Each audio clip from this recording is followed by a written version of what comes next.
만나 뵙게 돼서 반갑습니다.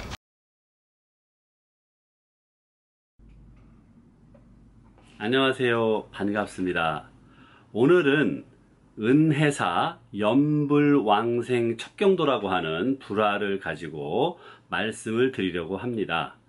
은혜사 연불왕생 첩경도는 지금 국립중앙박물관에서 열리고 있는 은혜사 괴불전과 함께 동시에 걸려있는 그림인데요.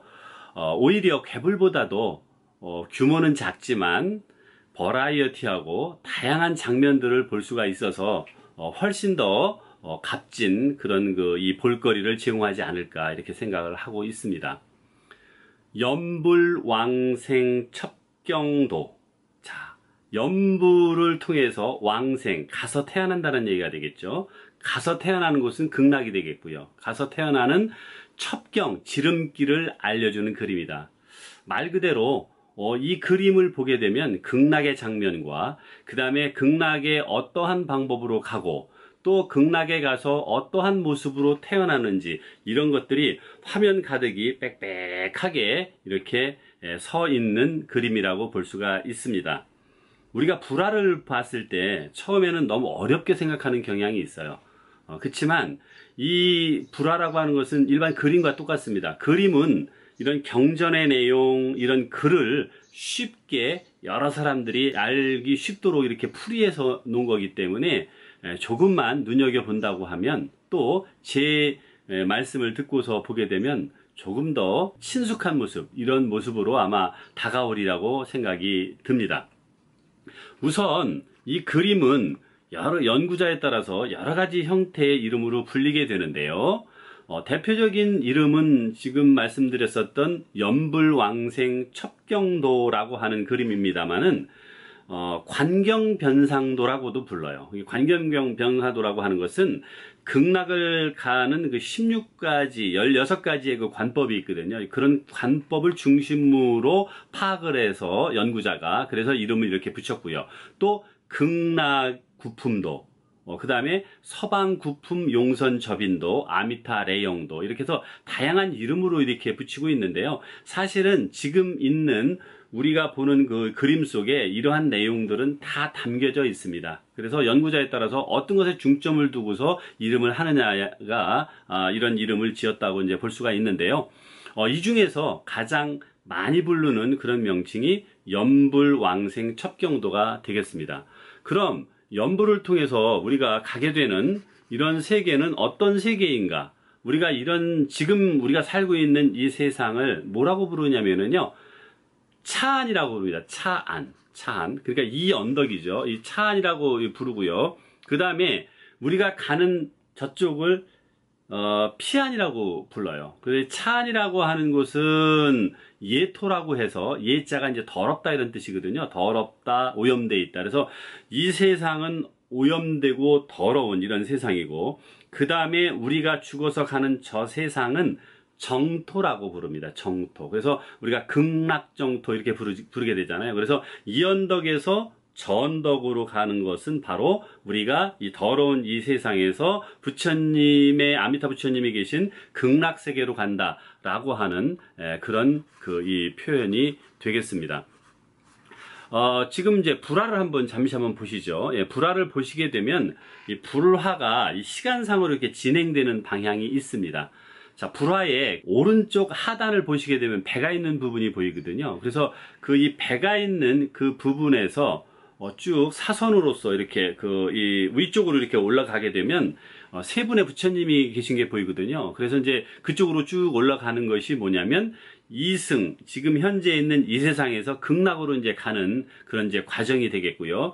그 다음에 극락에 가서 그 다음에는 바로 이제 이 세 분 부처님 있는 아래쪽을 보게 되면 이렇게 연꽃들이 많이 있습니다. 그것이 이제 연꽃이 있는 연못인데요. 그 연꽃이 있는 연못에서 새로 이렇게 태어나는 그걸 화생이라고 하는 표현을 쓰는데요. 이제 그런 과정, 그러니까 시간적으로는 위로 이렇게 사선으로 올라가서 밑으로 내려오는, 그래서 거기에서 왕생을 하는 과정을 표현을 해놨다, 이렇게 보시면 되겠습니다.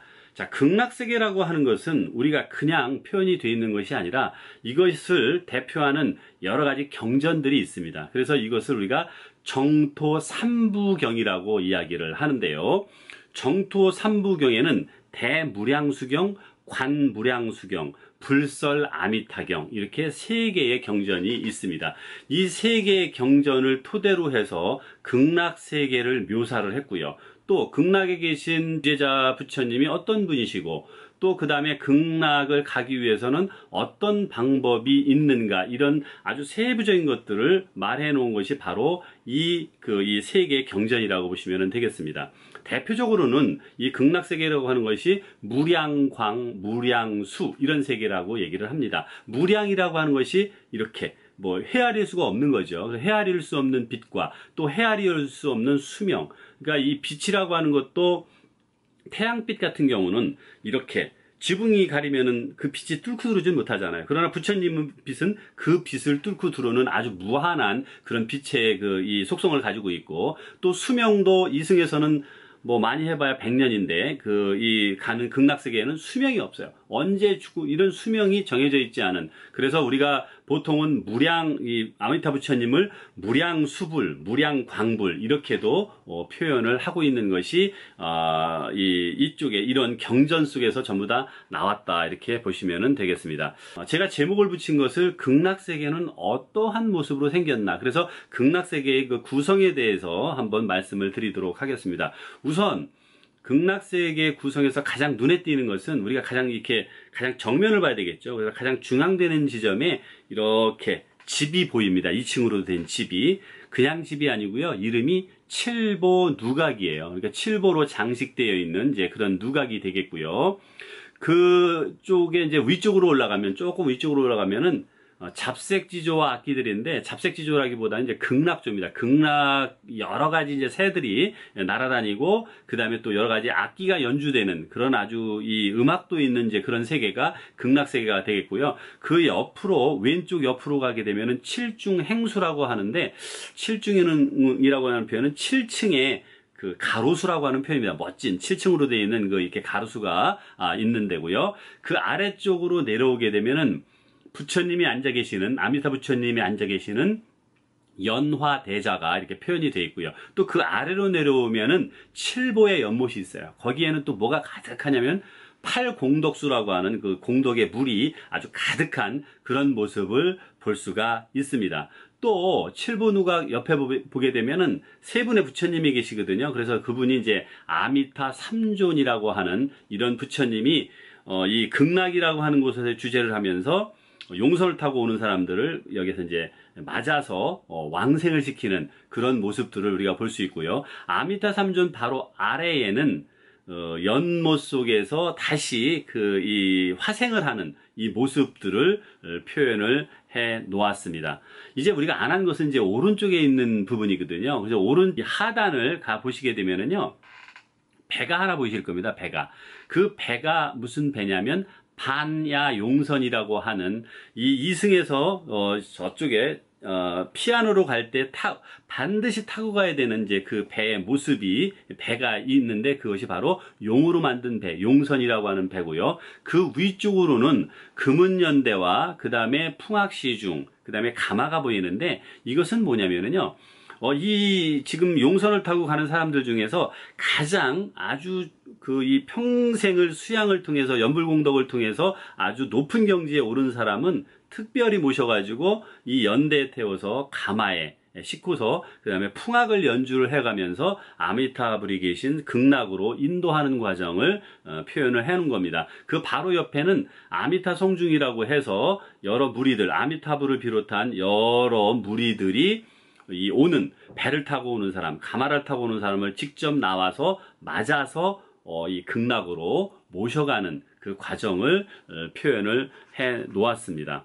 자, 또 세부적으로 보게 되면은 이 각자마다의 이런 여러 가지의 지금 극락의 모습 중에서 칠보 누각이 됐든 아니면은 그 극락조가 있는 부분이 됐든 아니면은 또 이 연꽃이 있는 부분이 됐든 다 나름대로의 방제가 있어요. 방제. 예, 방의 제목이 있다는 거죠. 그래서 이 방의 제목은 아주 다양하게 여러 것들이 있는데 이 중에서 뭐 대표적인 것만 말씀을 한번 몇 개를 드려보면은 그 칠보 누각에 보시게 되면은요, 뭐라고 되어 있냐면은 지상, 유, 칠보 누각, 그 다음에 천층 만루, 그 다음에 광, 묘호 이렇게 되어 있습니다. 그러니까 지상에 그 이 칠보 누각이 있는데 그 칠보 누각이 그 천층 만루라는 거예요. 이렇게 높고 아주 그냥 그 누각이 아주 높다란 멋있는 그런 누각이 있는데 아주 넓고도 이렇게 아주 오묘한 그런 모양을 갖고 있다라고 하는 방제가 달려 있고요.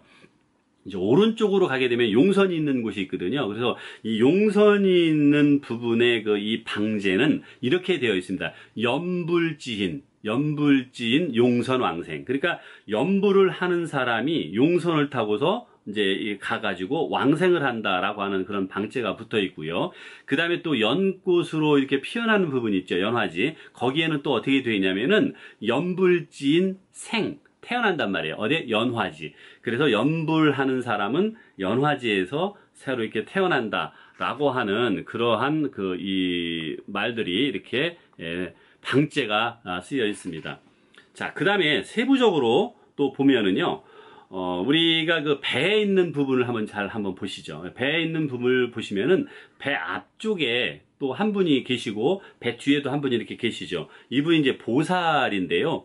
앞쪽에 있는 보살님은 뭐를 들고 있냐면 당을 들고 있어요. 깃발을 들고 있고요. 그 다음에 뒤에 있는 보살님이 이렇게 삿대를 이렇게 이제 저어가는 모습을 볼 수가 있는데요. 그래서 앞에 있는 부처님이 보살님이 관세음보살이라고 하는 분이고요. 그 다음에 뒤에 있는 분이 세지보살입니다. 그러니까 이 두 분이 이 용선을 끌고 가는 거죠. 어디로 끌고 가겠어요? 아시죠? 예, 극락으로 이렇게 이제 모시고 가는 그런 이제 모습을 볼 수가 있고요. 그 다음에 이 중앙에 보시게 되면 아미타 삼존불이 있고 또 용선이 있는 곳에 보면은 아미타 성중이라고 하는 6명의 그 무리들이 있는데 그 6명의 무리들을 이렇게 보게 되면 그 중에 이제 가장 대장 되시는 분이 이제 아미타 부처님이거든요. 그래서 이 아미타 부처님은 가장 우리가 봤을 때 이제 왼쪽에 계시는데 이 손 모양이 요렇게 그 왼손 같은 경우는 이렇게 요런 모양으로 하고 계시고요. 그다음 오른손은 이렇게 쭉 뻗어서 밑으로 이렇게 쭉 내렸어요. 그래서 이 모양을 우리가 수인이라고 그러는데 그래서 오른손의 모양은 설법을 할 때에 했었던 이런 모양. 그다음에 오른손 같은 경우는 쭉 내려서 항마인 그 마귀를 이렇게 항복시켰던 그런 이 모양을 하면서 특히 오른손에서는 뭐가 나면 하얀 그 연기 같은 게 나옵니다. 그래서 그 연기가 어디로 가냐면 지금 아까 보셨었던 그 용선 있죠. 그 반야용선이라고 하는 그 용선을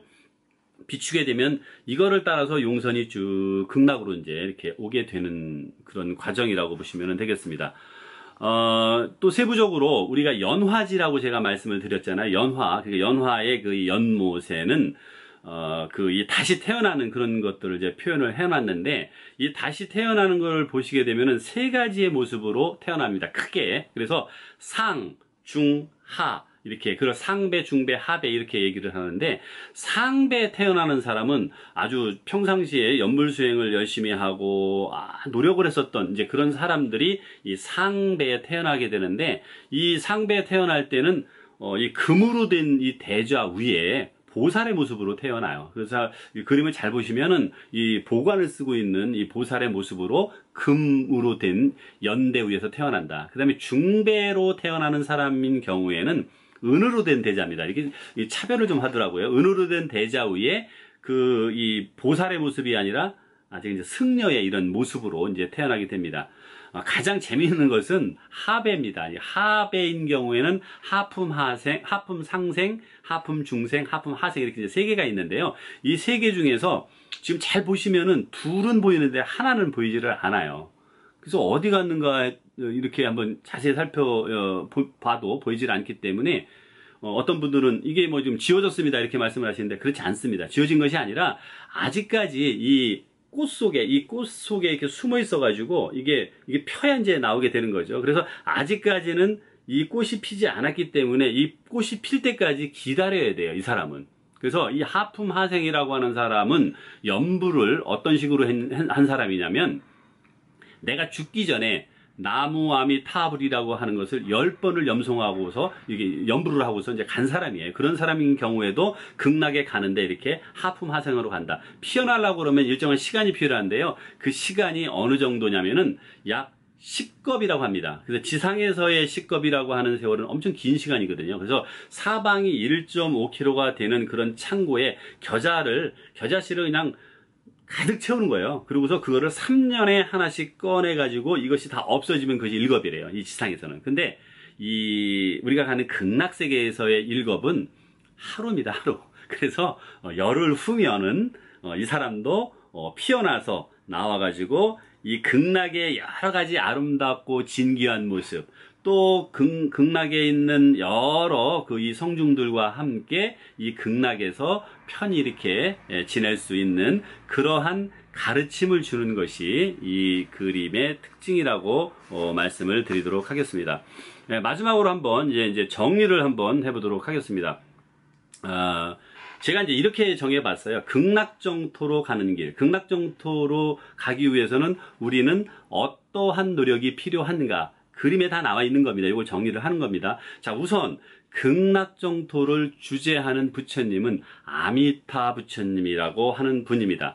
이분은 서방에 있습니다. 서방의 대교주입니다. 동방도 있고 이제 부처님이 여러 이제 방향이 있는데 특히 이분은 서방에 계신 부처님이에요. 거기에 교주가 되시고 그다음에 무량광과 무량수 그 빛을 헤아릴 수도 없고 그다음에 수명을 헤아릴 수도 없는 그런 존재이기도 하고 그다음에 모습은 홀로 나올 때도 계시지만 3존의 모습, 세 분의 부처님으로 이렇게 이 세계를 주재하고 계신다. 이렇게 보시면 되겠습니다.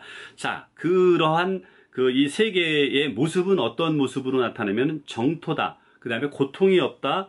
또 그 다음에 칠보의 누각이다, 연못이다. 그 칠보의 연못에서는 팔공덕수라고 하는 그런 이 물이 가득하고요. 그 다음에 또 이 하늘에는 극락조와 그 다음에 악기들이 연주가 되고 있고 7중 가로수니까 7층의 이 가로수들이 쫙 이렇게 펼쳐져 있고 그 다음에 연화대가 있는 이런 곳이 극락의 모습이고요. 우리가 이 극락을 가기 위해서 가장 중요한 것이 뭐냐면은 연불이다. 그래서 연불 수행을 해야 되고 연불 공덕을 쌓아서 우리는 극락에 갈 수 있고 더 구체적인 방법으로는 16관법이라고 하는 16가지 극락을 갈 수 있는 그런 수행 방법을 통해서 우리는 이 극락을 가게 되는데 극락에 갈 때도 그냥 가는 것이 아니라 우리는 극락을 갈 때 이 타고 가는 수단이 바로 배라고 하는 것이 있다. 그것이 용 모양으로 생긴 반야용선이라고 하는 거고요. 이 반야용선에 동승하시는 분은 앞에는 관세음보살이, 뒤에는 세지보살이 우리를 이끌고서 이 아미타 부처님의 그 영접을 받아가지고 이 극락세계로 가게 된다. 그 중에서도 가장 높은 근기를 갖고 있는 상품 상생자라고 하는 사람은 특별히 가마에 그 다음에 금은연대에 모시고 주악천인의 연주를 받아가면서 아미타 부처님의 영접을 받아가지고 극락에 가게 된다. 극락에 가서 그냥 있는 것이 아니라 다시 태어나게 되는데 연화, 구품연지라고 하는 그 연못에서 9가지 형상의 모양으로 태어나게 되는데 그 중에서 상품에 해당되는 세 사람들은 금연대의 보살의 모습, 그 다음에 중품에 해당되는 사람은 은연대의 승려의 모습, 하품으로 간 사람도 연화되자의 승려의 모습으로 태어나는데 우리가 근기가 가장 낮은 하품 하생인 경우에도 아직 피어나지는 않았으나 죽기 전에 연부를 10번만 하게 되면은 이러한 하품 하생으로 갈 수 있다라고 하는 가르침, 그러한 것들을 표현해 놓은 것이 은혜사 연불왕생 첩경도라고 하는 것입니다. 종교화이기는 합니다만 이것은 그때 당시 시대의 반영이기도 합니다. 우리 역사의 한 장면이기도 하겠죠. 그래서 18세기 후반에 우리 민중들의 이 팍팍한 이 삶을 우리가 기대고자 하는 아미타 부처님과 이런 부분들한테 기대고자 하는 이런 염원과 바람들이 담겨져 있는 그런 불화가 아닌가 생각을 하고 있습니다. 오늘 고생 많이 하셨습니다. 다음 시간에는 또 다른 주제를 가지고 찾아뵙도록 하겠습니다. 감사합니다.